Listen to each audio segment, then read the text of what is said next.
करने वाले हैं पास्ट सिंपल टेंस की। पास्ट सिंपल टेंस जिसमें हम अपने पास्ट के बारे में बताएंगे। अब इसमें बनने वाले सेंटेंसेस किस तरह से रहेंगे, जैसे कि हमें किसी को बोलना रहता है कि मैंने तुम्हें कल देखा, मैंने उससे इंग्लिश में बात की, मैंने एग्जाम नहीं दिए, वह फेल हुआ, उसने मुझसे पूछा, मैंने उसे बताया। तो इस तरह के सेंटेंसेस को हम इंग्लिश में किस तरह से बनाएंगे, तो बने रहे इस वीडियो के अंत तक और देखते रहिए इस वीडियो को पूरा। तो सबसे पहले हम इसकी बात करते हो तो इसका नाम पास्ट सिंपल या फिर इंडेफिनिट टेंस, इसे पास्ट सिंपल या फिर इंडेफिनिट टेंस के नाम से भी जाना जाता है। अब इसमें हम क्या करेंगे, सबसे पहले तो इसकी आइडेंटिफिकेशन मतलब पहचान, हिंदी के सेंटेंस की पहचान करेंगे तभी तो हम इसके सेंटेंस का बनाने के प्रोसेस को समझेंगे। तो सबसे पहले हम क्या यूज करेंगे इसके आइडेंटिफिकेशन, जैसे कि आया, गया, खाया, पिया, देखा, पूछा, इस तरह से आइडेंटिफिकेशन होती है। अब हम इस एक लाइन को देखेंगे कि किसी काम को किया, यहाँ पर हमने एक लाइन लिखी कि किसी काम को किया, काम कोई सा भी हो सकता है, इसलिए हमने क्या लिखा कि किसी काम को किया। जैसे कि मैंने नया टीवी खरीदा, मैंने बाइक में पेट्रोल डलवाया, मैं स्कूल में गया, वहां पर मैडम से मिला, उनसे बातें की, बहुत सारा डिस्कशन किया, इस तरह से। तो सबसे पहले हम यूज करेंगे सब्जेक्ट। सब्जेक्ट मतलब करने वाला व्यक्ति। मैं को इंग्लिश में बोलेंगे आई, तुमको बोलेंगे यू, हमको बोलेंगे वी, वह लड़का होगा तो ही, और लड़की होगी तो शी, तो है सारे सब्जेक्ट, वे को बोलेंगे दे। अब सेकेंड फॉर्म यूज करेंगे हम वर्ब के।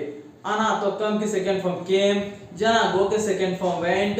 इस वर्ब के पेज को यदि ध्यान से देखोगे तो यहाँ पर आपको सेकेंड फॉर्म मिलेगी, और इस वर्ब के पेज में आपको वही वाली वर्ब मिलेगी जो कि आप अपने डेली लाइफ में अक्सर अपने दोस्तों, रिश्तेदारों या फिर घर परिवार वालों से यूज करते हो। अब देखो second form of the main verb and in the last object, ये हुआ हमारा कंप्लीट फॉर्मूला।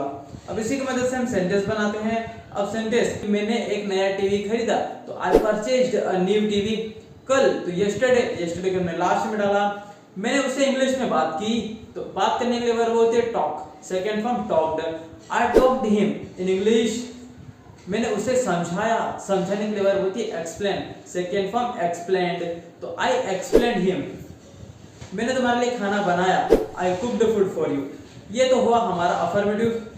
अगर हम बात करें नेगेटिव सेंटेंस की, यहाँ पर हमें क्या करना है, नहीं, किसी काम को नहीं किया। जैसे कि इस एक लाइन को देखेंगे कि किसी काम को नहीं किया, मैंने उससे बात नहीं की, मैंने उसे नहीं समझा, मैंने नया टीवी नहीं खरीदा, मैंने कंप्यूटर नहीं चलाया, मैंने तुम्हारा मोबाइल नहीं चुराया, इस तरह से। अब इसका स्ट्रक्चर कुछ नहीं, वैसे को ऐसे रहेगा, सिर्फ नोट लग जाएगा, लेकिन नोट तीसरे स्थान पर रखने के लिए हमें डिड की मदद लगेगी। तो सबसे पहले हम यूज करेंगे सब्जेक्ट, उसके बाद डिड थर्ड प्लेस पर रख दिया हमने नोट, वर्ब के फर्स्ट फॉर्म, उसके बाद लास्ट में ऑब्जेक्ट। अब यहाँ पे देखो एक चीज चेंज हो गई, यहाँ पर हमने वर्ब के फर्स्ट फॉर्म ली है, क्योंकि did is already second form, that's why we took first form of the main verb here. मतलब डिड ऑलरेडी क्या है, सेकंड फॉर्म है, इसलिए हमने वर्ब की फर्स्ट फॉर्म ली, क्योंकि दोनों जगह यानी कि दोनों जगह सेकंड फॉर्म नहीं लगा सकते, इसलिए।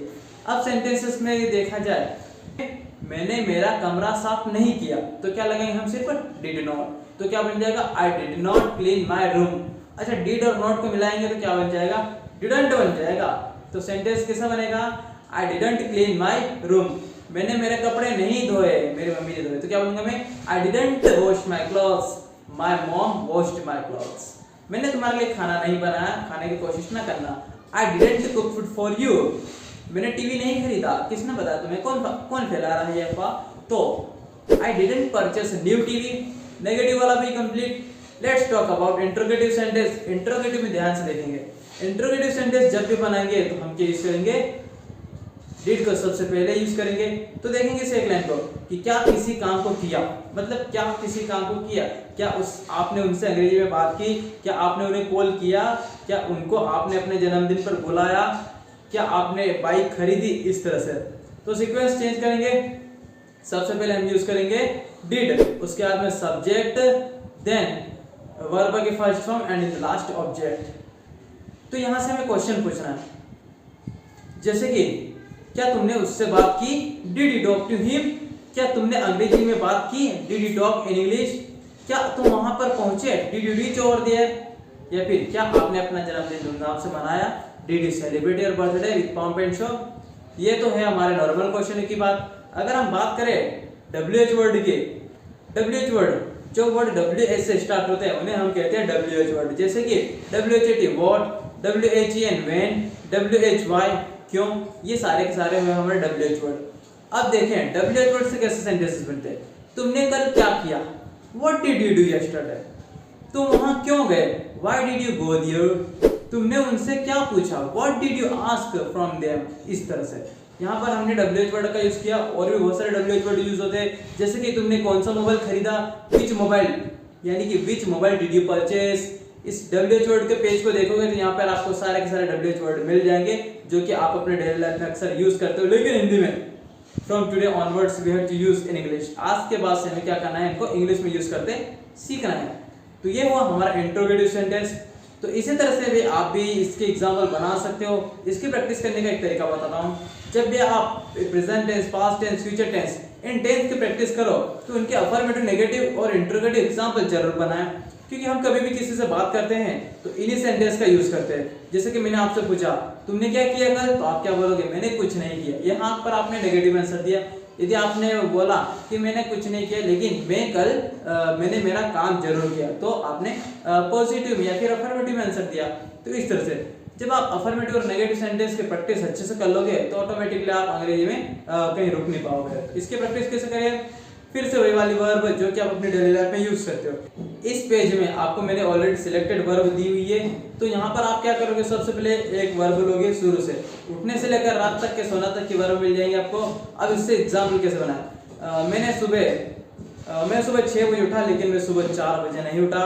तो सेकंड फॉर्म फर्स्ट में I got up at 4 o'clock in the morning but I didn't get up at 5 o'clock in the morning, या फिर I didn't get up at 3 o'clock in the morning। मैंने मेरा रूम साफ किया लेकिन मैंने बर्तन साफ नहीं किया। I cleaned my room but I didn't clean utensils। मैंने मेरा मुंह धोया लेकिन मैंने मेरे कपड़े नहीं धोए। I washed my face but I didn't wash my clothes। ठीक है, इस तरह से एग्जाम्पल बन जाएंगे आपके अफर्मेटिव, नेगेटिव, इंट्रोगेटिव। तो क्या तुमने तुम्हारा काम समय पे किया, did you do your work on time. क्या तुमने मूवी देखी, डिड यू वॉच मूवी। क्या तुमने उसका काम किया, did you do his work. क्या तुमने न्यूज़पेपर पढ़ा, did you read newspaper. Did you लगाकर आप एग्जाम्पल बना सकते हैं। अब WH वर्ड से भी कुछ बना ले, तुमने क्या किया, व्हाट डिड यू डू। तुमने क्या खाया, खाने में तुमने क्या खाया, what did you have in the breakfast या फिर इन द लंच। तुमने तुम्हारा काम कब किया, when did you do your work. इस तरह से एग्जाम्पल, इसका प्रैक्टिस पार्ट हमारे बच्चों के द्वारा बताया जाएगा आपको कि किस तरह से करें। So thank you so much for watching my this video. मिलते हैं अगले वीडियो में, तब तक के लिए एंजॉय कीजिए। चैनल को सब्सक्राइब नहीं किया तो कर लीजिए ताकि हमारे आने वाला वीडियो आप तक पहुंच जाए, और पास वाले बेल आइकन को भी प्रेस कर लीजिएगा ताकि मेरे आने वाले वीडियो का नोटिफिकेशन आपको समय पर मिल जाए। एंजॉय।